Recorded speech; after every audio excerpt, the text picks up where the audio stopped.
And good evening, good afternoon. What's happening, everyone? I'm Steve Leahy. This is Thursday Live. This live stream is not going to be as long, probably, as the normal Thursdays.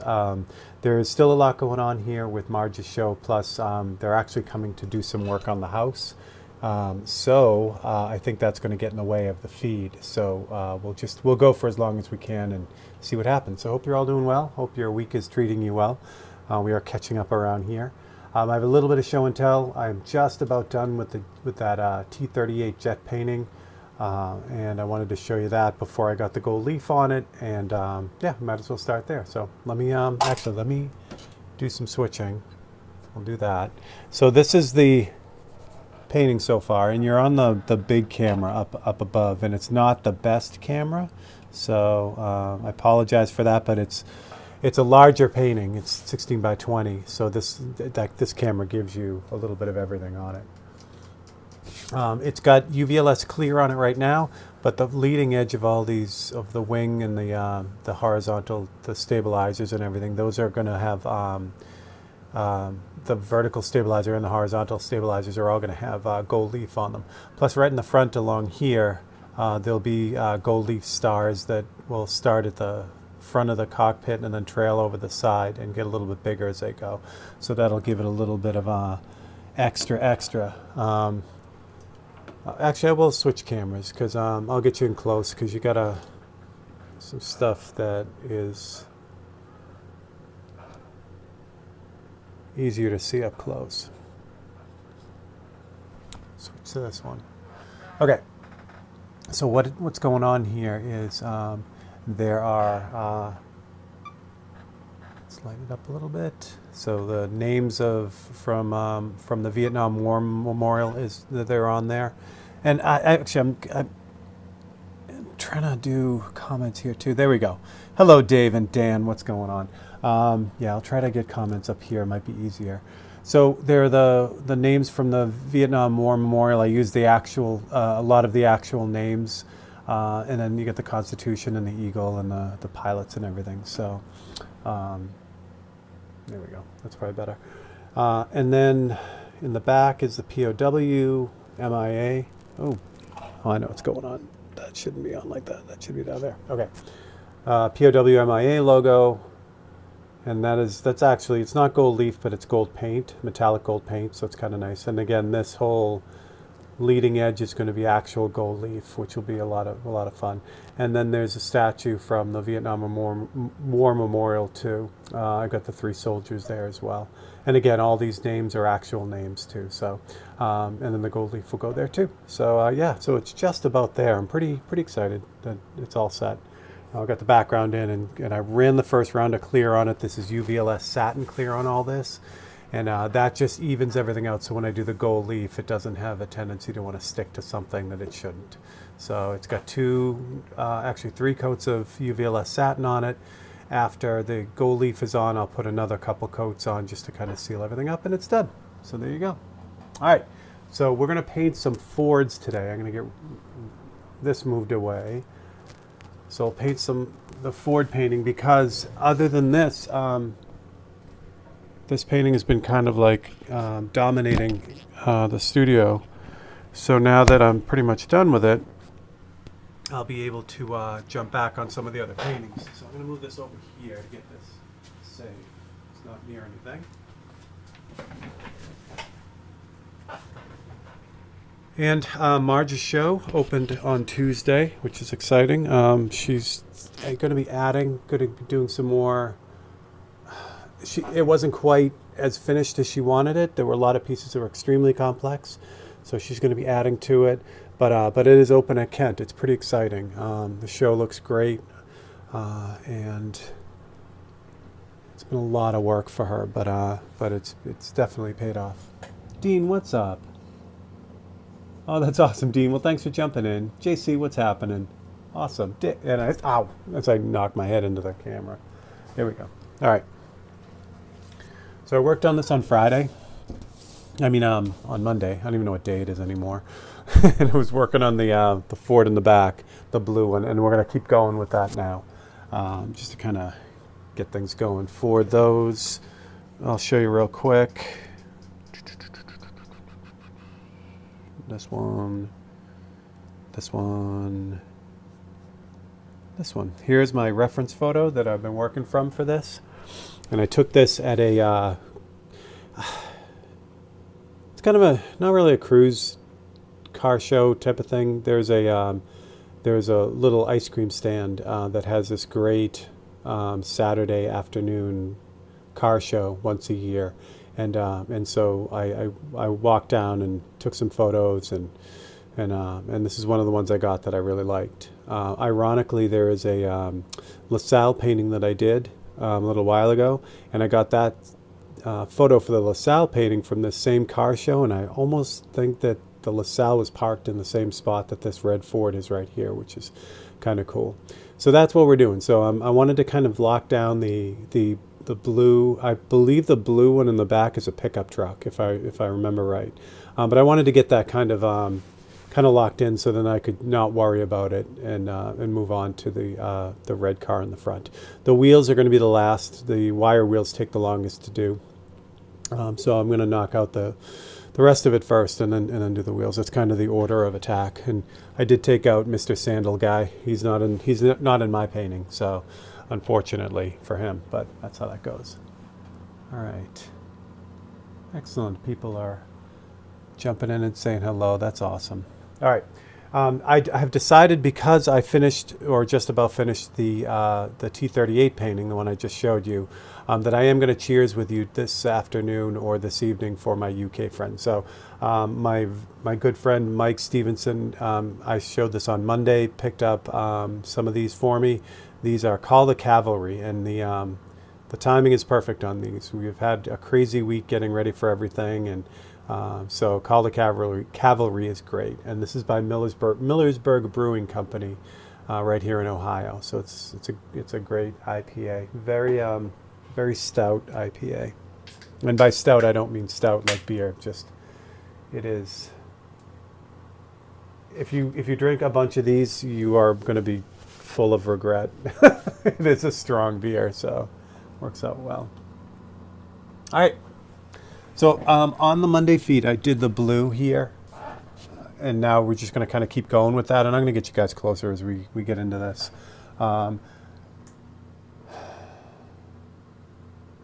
Yeah, there are a bunch of ways to go, and ideally what I'll end up doing is kind of what I did with the front of this, where I'll end up blocking a lot of this in, like get the headlights in first before I start cutting into like the details, like the motor and things like that.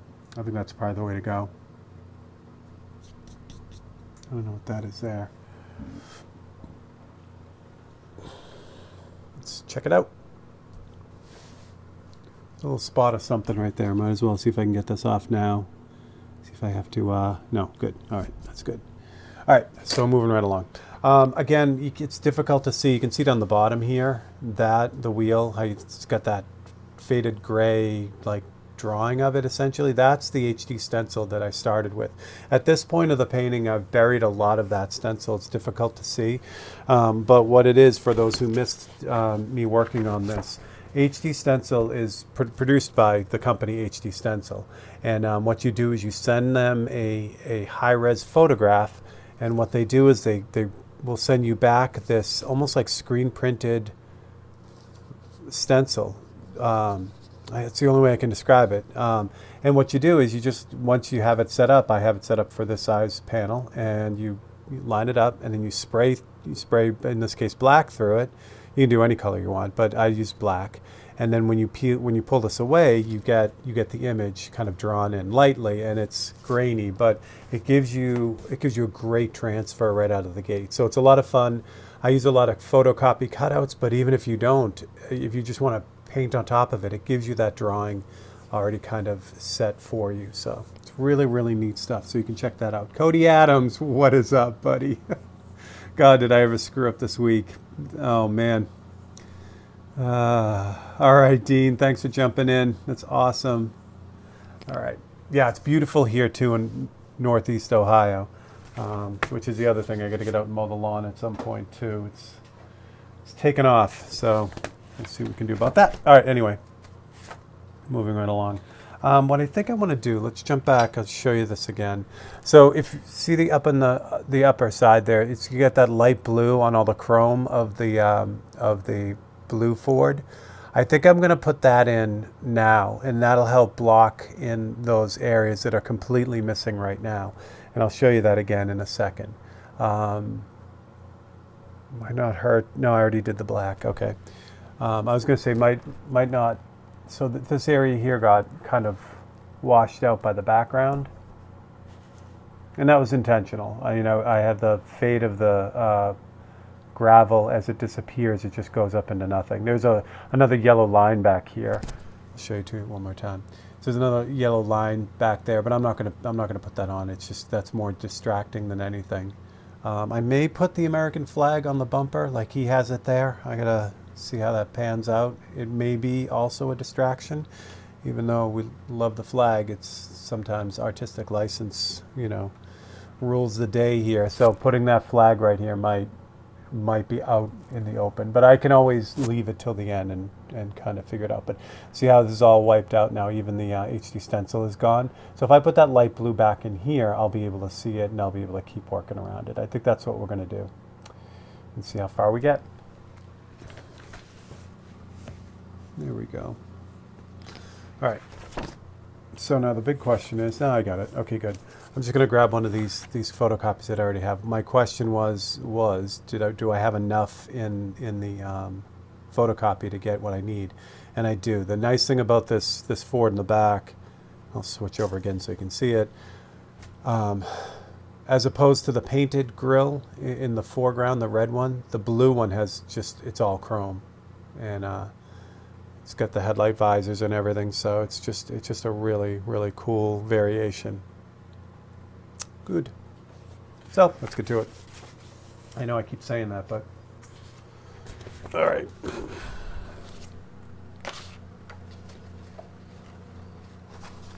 So yeah, I hope you guys are having a good week. It's been crazy here, getting ready for everything. If you have any questions, just let me know. Enzo, what's up, buddy? Yeah, thanks, Enzo. Yeah, what Marge is doing is been really, really crazy. It's been awesome. So it's going to be fun to see the rest of the show all together and the way she intends it and all that. And then there's even more that's going to happen with the show after the fact too. So she's planning on pitching the show to different museums and galleries. Which means there are going to be additional pieces that are added to this that you didn't have time to do. Some really, really cool ones, and they all kind of are based off of this theme of the name of the show is Captive Beasts, and it's all. I mean, it's retrospective for her, but it applies to everyone. It's it's these things that we have inside of us that either sometimes hold us back or make us who we are. It's really just neat, and each piece tells a great story. So what I'm doing is, how close are you guys? Yeah, you guys. I don't know if you can be closer. Yeah, you can. All right. So what I'm doing is, I'm just cutting out the areas that I know are going to be that light blue. Mostly because I want to kind of capture them and block them in. I don't know if this knife blade has had it or not. I can't tell, or if I'm just not getting this down right. There we go.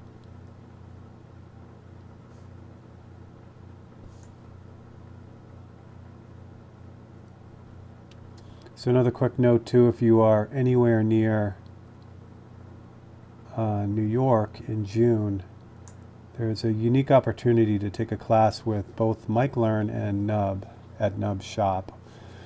They're doing a guitar painting class, which is going to be really, really good.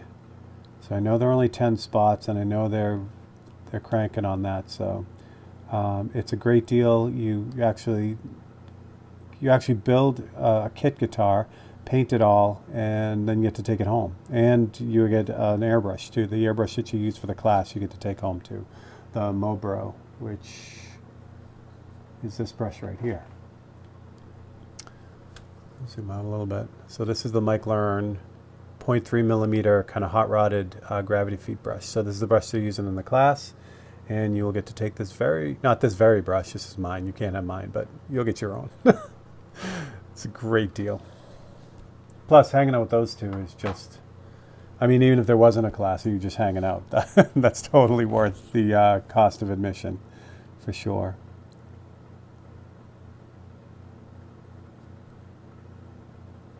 So I could respray this with the HD stencil and then get a lot of this back, but it's, again, the HD stencil has a grain to it that I don't want. I would have to cover it. So it makes more sense for me for this part to just do it with the photocopies. Adrian Ward, what's up? Oh, it's a good reason to be outside, though. That's good. Mark Upton, what's happening? So yes, thank you for hanging out this afternoon.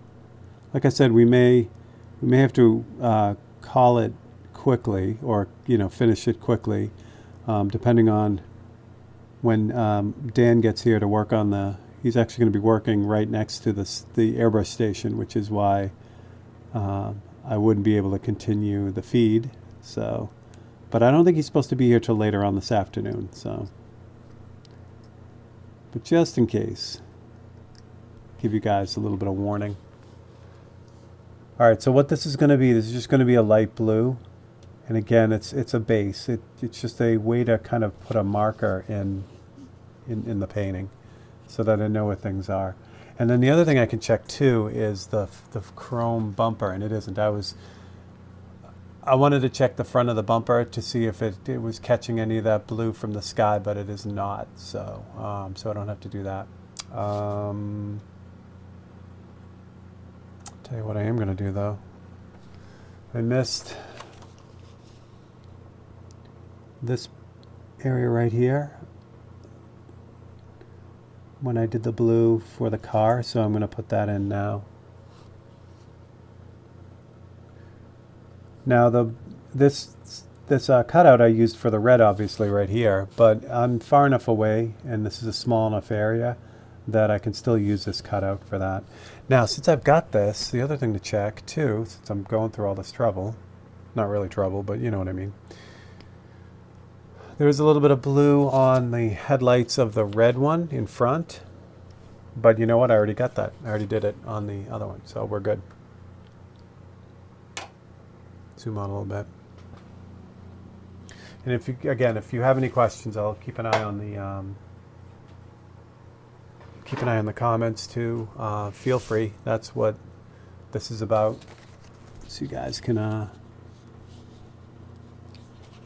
ask your questions or make your comments or just hang out.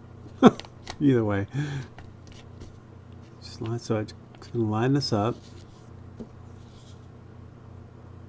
It's easy because I use this for the red as well, so I can use the opening to line this up as well as the front. So what I'm doing is I'm looking at the opening here on the bottom of the fender on the red one, and then I'm also looking at the fender here. And as long as those two things are lined up, they're far enough away from each other that should give me what I need. So I keep saying it. I keep saying I got to order more of these big neodymium magnets. I keep forgetting. But they're the only ones that hold up through the ampersand board down to the steel. So they need to be pretty strong.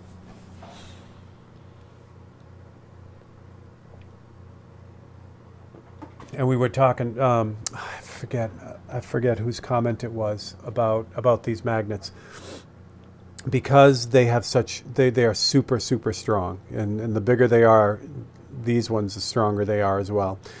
So if these get reasonably close to one another, they'll snap together extremely aggressively to the point of the neodymium material is actually pretty fragile. So that's why they're always chrome like this. They always have the shiny finish on them, because if not, they would just basically crumble when they kind of hit each other. But they do break often. I don't know if I have one that's broken, because I actually get rid of them because they have sharp edges when they break. We were talking about, you know, on the board, they hold up reasonably well. They go through the board to the steel pretty well, so they hold up. But I can't get them anywhere near each other. Even if, you know how magnets will repel each other if you turn the poles the opposite way from their attractive poles. These things will immediately spin around and realign. Even if you have them in a repelling situation close to one another, they're so strong on the other sides, they'll just spin around and snap together. And it can be crazy. It's funny, these come with all kinds of warnings because they're so strong. The biggest ones, if they snap around your finger, you can do some damage. They are that strong. So, but they work great. So there's your magnet fun for today. So I'm going to drop one there. I'm just going to put a couple down here just to kind of keep things where they should be. Oh, Cody, it's amazingmagnets.com. And they are out west, I want to say Arizona or something like that. So I love them because they literally, I mean, all right, so these are also from Amazing Magnets, and I just put a little bit of epoxy and a flat-headed wood screw on them so that I can pick them up. Again, because they snap on so hard, it's tough to get them up. So by having a little handle on it makes it easy. But you can literally, whatever size you want, these little teeny weeny ones here, little square ones, and these are still really, really strong. Even, I mean, every single dimension that you can possibly imagine. This is one as well. So you can go nuts. And I've tried a whole bunch of different ones. I like these longer ones. They work well too. There's really thin ones too. So yeah, so any size, any shape, they got it. All I could say though is if you're going to place an order with them, just load up on your magnets because the shipping is pretty high. But again, the magnets are worth it. These ones here are my favorites too. These barrel ones are great. These will hold through the ampersand board as well. So they're nice. The only thing is they're a lot taller, so they really tend to have a tendency to want to snap to the other ones. All right, I'm doing a lot of talking and not a lot of paint, so let's change that up. All right, so I'll turn on L palette camo. I do this all the time. I don't want that one. I want this one. There you go. All right. So I'm just going to grab some opaque white, and I'm going to add just a touch of daylight blue to it. Or actually, it doesn't even need to be daylight blue. It could be any blue, because I'm not really adding a whole bunch of blue. Yeah, you guys can see that. Good. So I'm just going to get a little bit of blue on the brush, paintbrush, and then I'm just going to mix it in. Maybe a little bit more.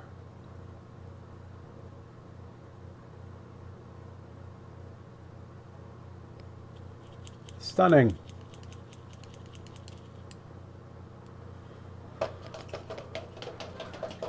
Absolutely, Cody. Absolutely. Yeah, I love them. What I can suggest is, because I didn't know at the time when I first started ordering them, as most magnets do, they come in different strengths. So what I now do is I pick the strongest ones they make. I think they're 43s, but double check it.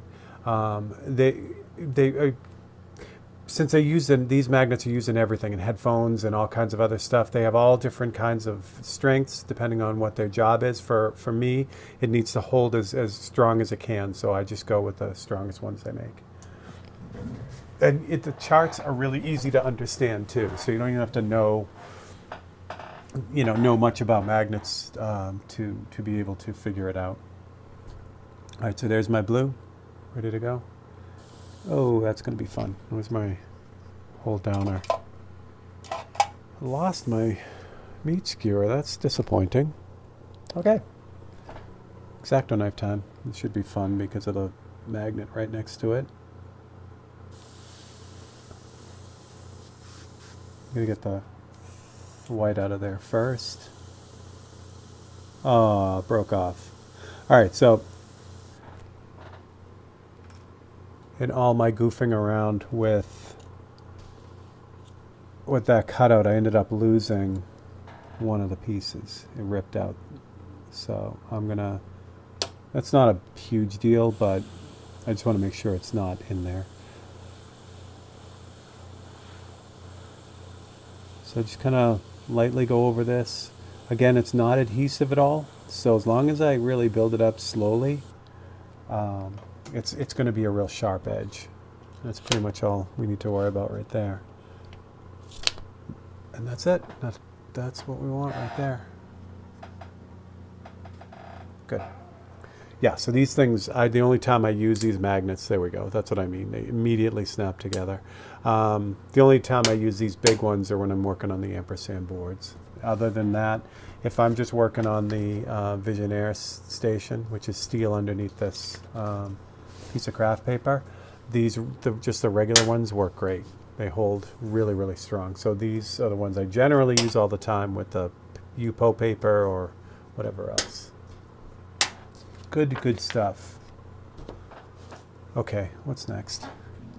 You know what? Why not? I'm just gonna do the front of this thing. Get you guys as close as I can without it getting all goofy. Okay, cool. How about gluing the small ones into a chess set pawn piece? That's a good, I don't know. Yeah. That would be cool, Mark. I'm you know, I don't know. You know what I'm gonna do? I'm gonna get you guys closer, but the camera's in a goofy place right now for me. So I'm gonna put you up here, and then I'll zoom you in. That's probably a better thing to do. All right. So yeah, so I'm gonna work a little bit on the front of this then, instead of just blocking everything in. Let's do that. So we'll grab the paintbrush and we'll put in some details here and see what we can come up with. Find another photocopy here so I can see what I'm doing. Obviously I have the photograph too, because I just put it up on the for you guys. So between what's nice about using the photocopy, which is kind of blurry, but you guys get the idea.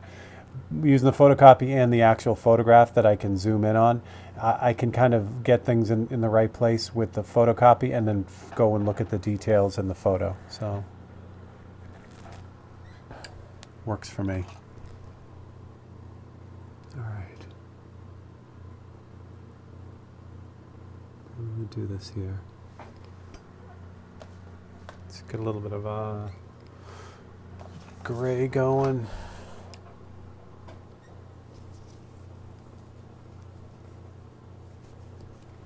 This is nice because I can see, you know, different areas that they maybe didn't hit, like behind this thing. You can see the body through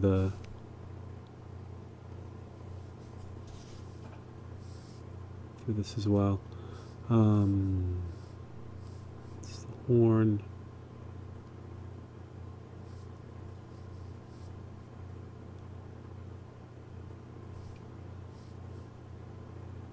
So this is just a little bit darker blue than what I just had in there.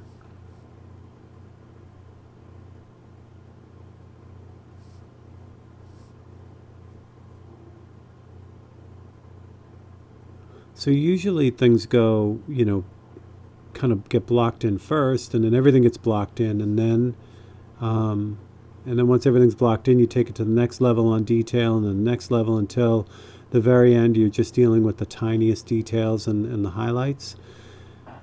With a painting that's this complex, I could actually finish this whole car in the background and not, you know, do it in that way, instead of, like, for instance, blocking in the whole painting, you know, getting these front wheels in and all that fun stuff.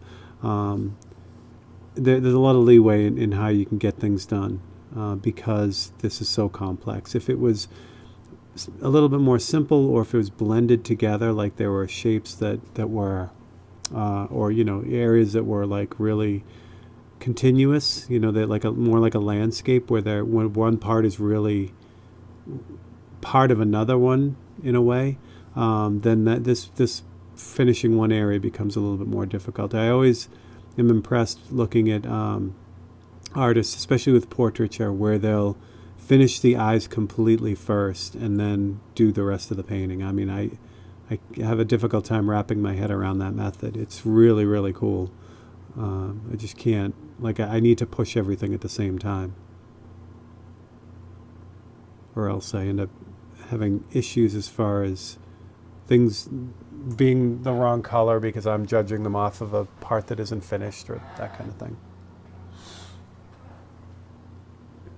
So I'm just grabbing that same blue that I was messing around with earlier and just kind of poking in some of these details. This is going to get other stuff on top of it, darker colors and that kind of thing, but this is a good start.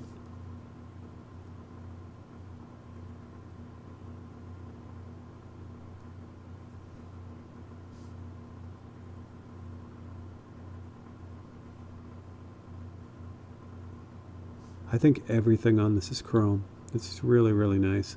So this area right here should have been blue. It's part of the fender. So I'll just hit it with this blue first. It does need to get darker, but it's an easy adjustment along the way.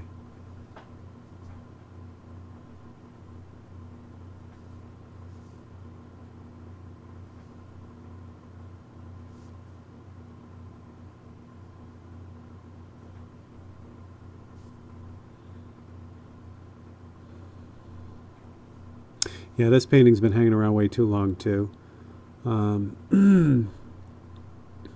It's just out of the 5, the Harley, actually the Open Studio Harley painting is another one in this series.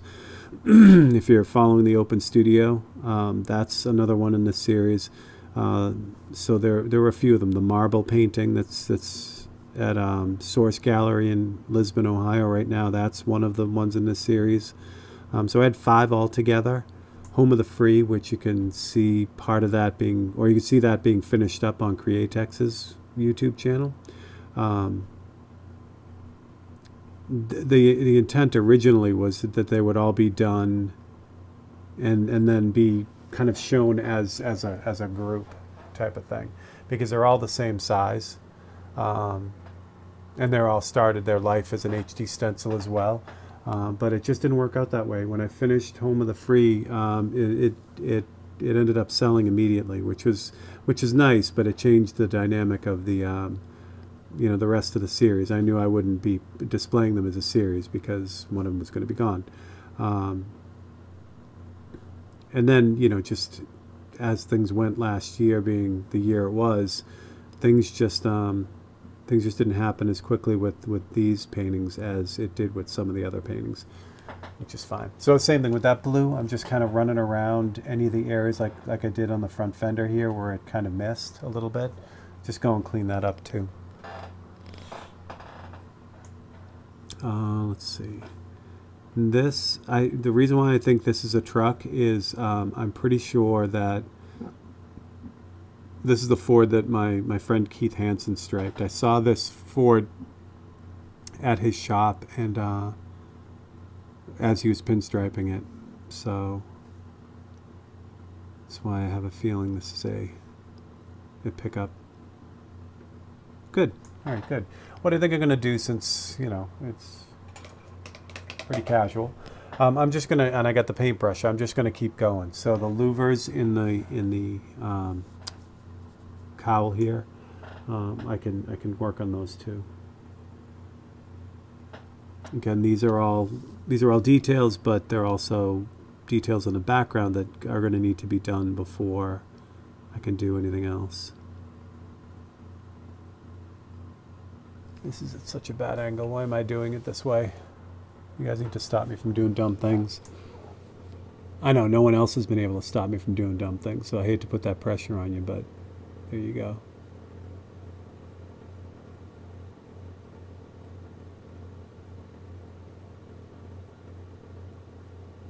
I'm definitely going to have to clean these up, but get them in and then we'll go from there.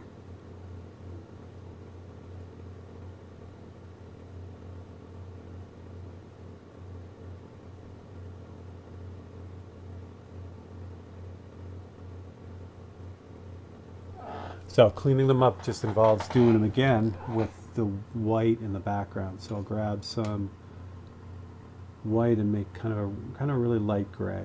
I need some blue for this too.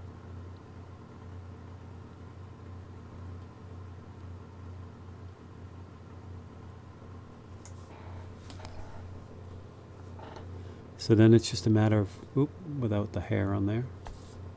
Then it's just a matter of doing the spaces in between now. And I mean, at some point, it's inevitable things get screwed up going the other way too. I'll do these white or this gray, and something will, like I'll screw up one of the black lines, and then I'll just go in and fix the black line. And then it's a back and forth until they're all what they should be. So that's kind of how it goes.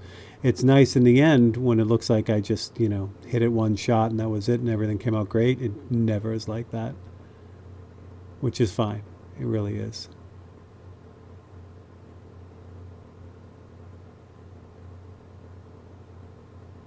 Here we go. It's not too bad.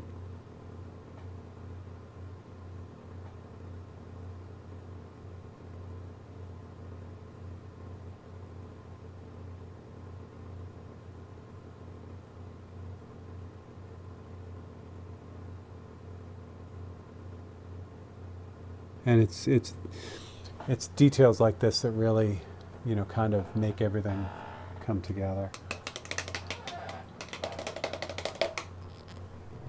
So the motor itself, I'm going to wait on. Just finish the stuff in the back first. Yeah. Oh, and I missed that. I didn't spray that in. Oh well. Grab some more blue then. I'll do this with the paintbrush. It's not that tragic because there's going to be other highlights and stuff that are going to go on here. That's awful thin. Why is that so thin?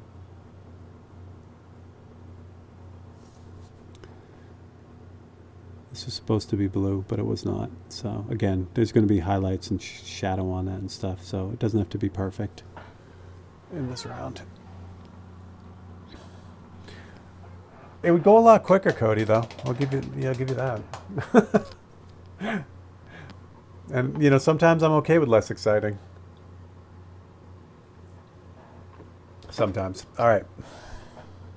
Now this guy up here, I don't know what's going on there, so let's take a look. Oh, okay.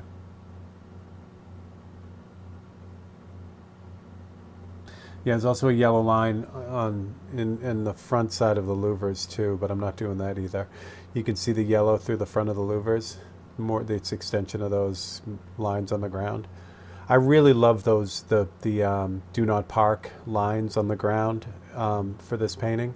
Originally I was thinking about taking them out, but what I really love about them, I'll back it out because you can see a little bit easier on this one, is those lines just bring your eye right in. I mean, it's just basically say, look right here. And that's a difficult thing to pass up on, especially on a small painting where composition is really everything.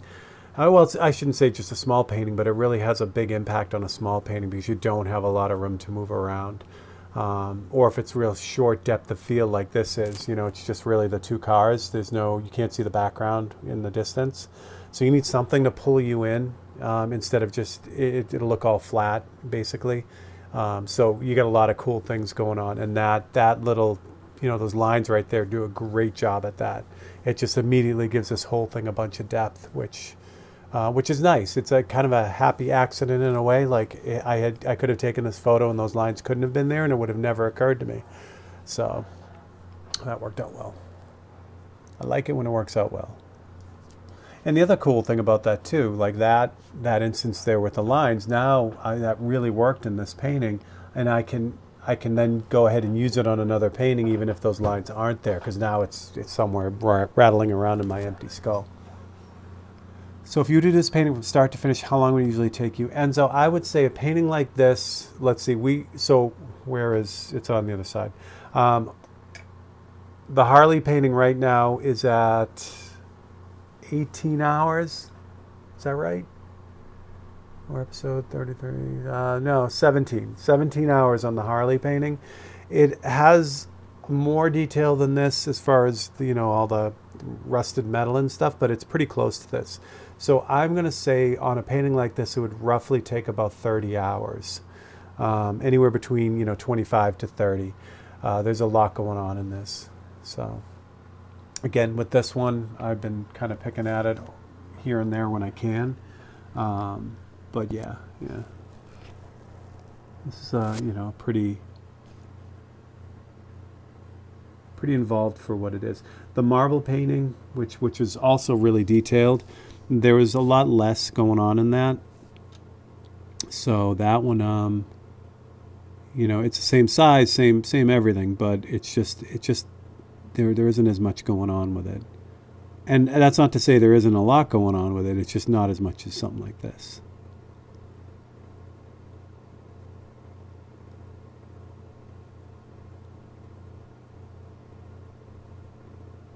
But a similar painting, I have the print of Manhattan, which is a 2.5 by 4 inch painting of the Manhattan skyline.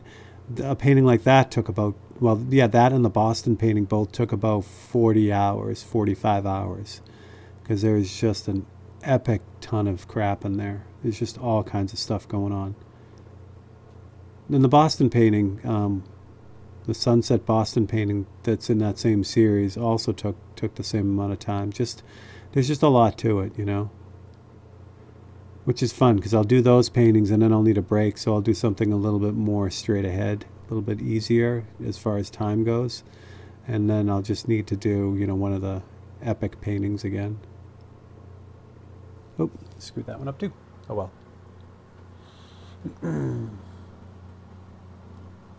Oh, Mark, that's good, yeah, because I do make a lot of mistakes. Oh, boy. Yeah, and I keep saying it all the time. Every painting for me is just a pile of mistakes. You know what I mean? It's just that is what it is. And it's such, I say it all the time, it's such a freeing thing when you know that for the most part you can fix just about anything that goes on. It takes the pressure off, It's like, unless something really bad happened, like I dumped a bottle of paint on this, you know what I mean? That could be fixed, but for the most part, yeah. I mean, there isn't too much that goes on that can't be corrected. So I'm gonna mess around with a little bit of light gray here, and just what I'm doing is I'm blocking in areas that are going to be airbrushed later. It's the same thing as what I did on the whole painting. So the whole painting, the idea is you block it in with the base color like this red, and then all the other stuff kind of is built on top of that. The changes in color, the values, the details, all that stuff comes after. Essentially, it's an underpainting. So I'm doing the same thing, but just on a much smaller scale. For instance, these lights now with this gray. Come on now. Come on now and focus for me. There we go. So I know the lights are going to have all these cool reflections in them, but I know the bottom of them they're going to be gray. So I just kind of block that in with the paintbrush, and that's basically what goes on here. What else can I do with this gray? There's a lot of details going on there, which I don't.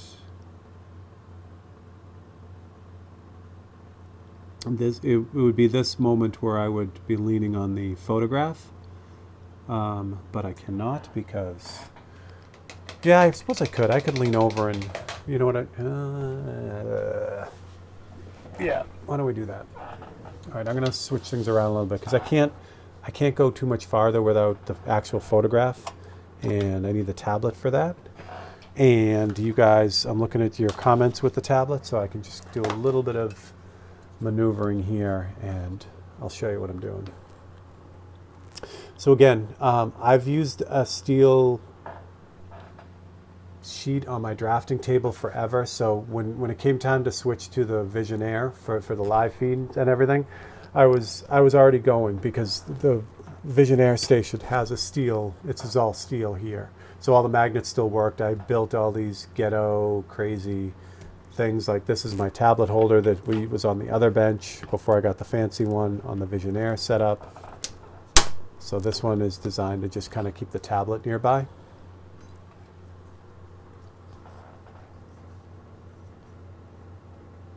So let me plug this back in so it doesn't turn off on me.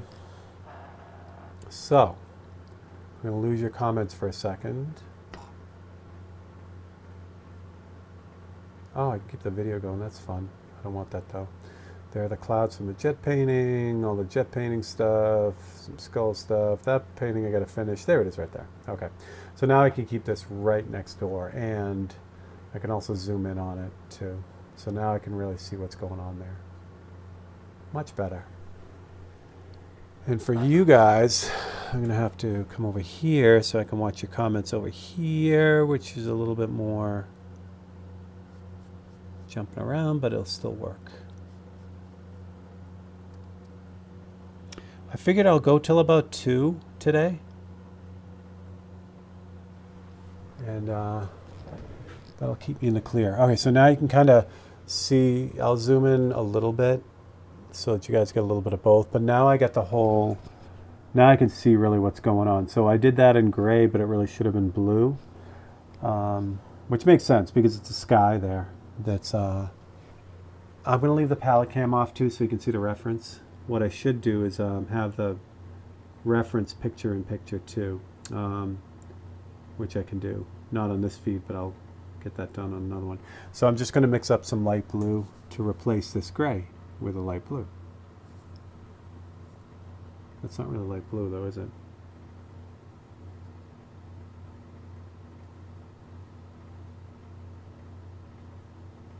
Here we go. That's much more light bluish.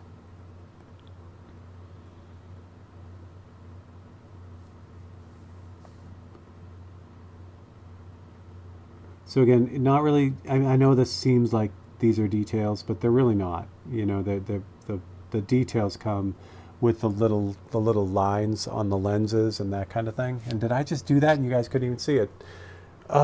Someone needs to yell at me. All right, let's try it again.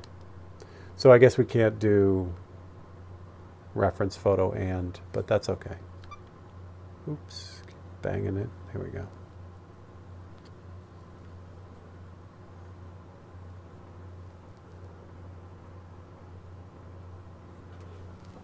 Yeah, okay, so those, the bottom of the headlights there now have the blue on them instead of gray.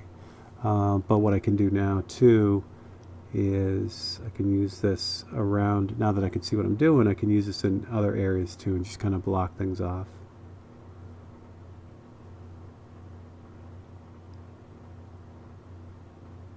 It was a really nice day when I took this photo too. It was, they usually have this car show in June, and it was great. When my dad was, before my dad had gotten sick, we would go down to this car show every year when they moved back from Texas. So it was a lot of fun. Dad is a huge gearhead,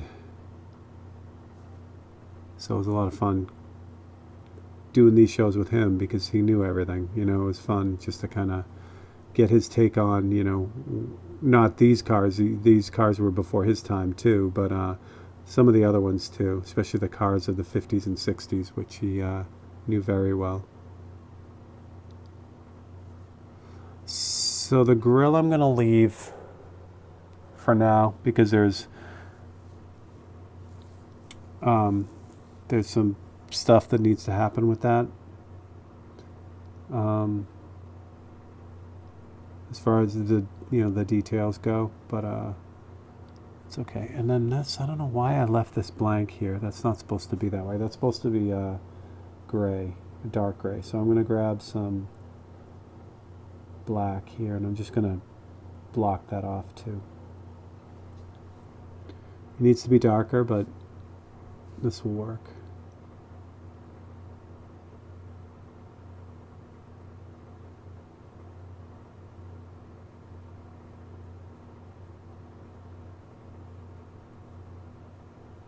There we go.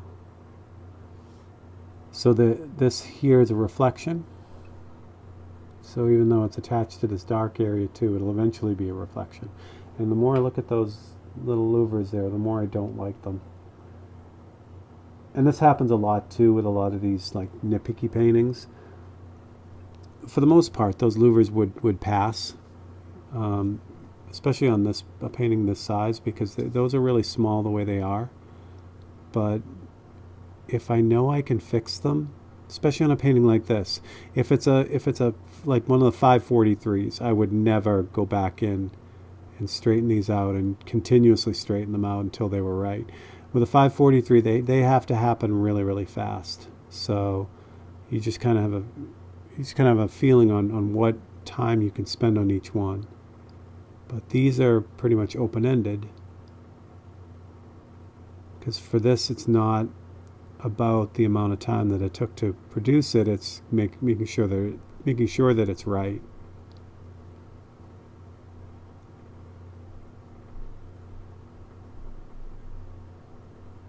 And that's the balance, you know. It's, you know, you can spend forever on anything, really. Just not only will you never get it done, well, the reason why you'll never get it done is because the more you work on it, like anything, the better you get at it. So you'll be able to do things in a year that you can't do now. So if you keep working on one painting, you can literally continuously work on it forever, because you'll just keep getting better, and then the things you couldn't do before, you're going to have to change, and it just keeps going and going. So, all right, and that's it. So I'm going to call the feed here, guys, because I hear my buddy Dan, so I'm going to give him some room, and that's what I got. So have a great evening. Sorry for the cutoff short, and I will catch you guys on the next one. Thanks a lot.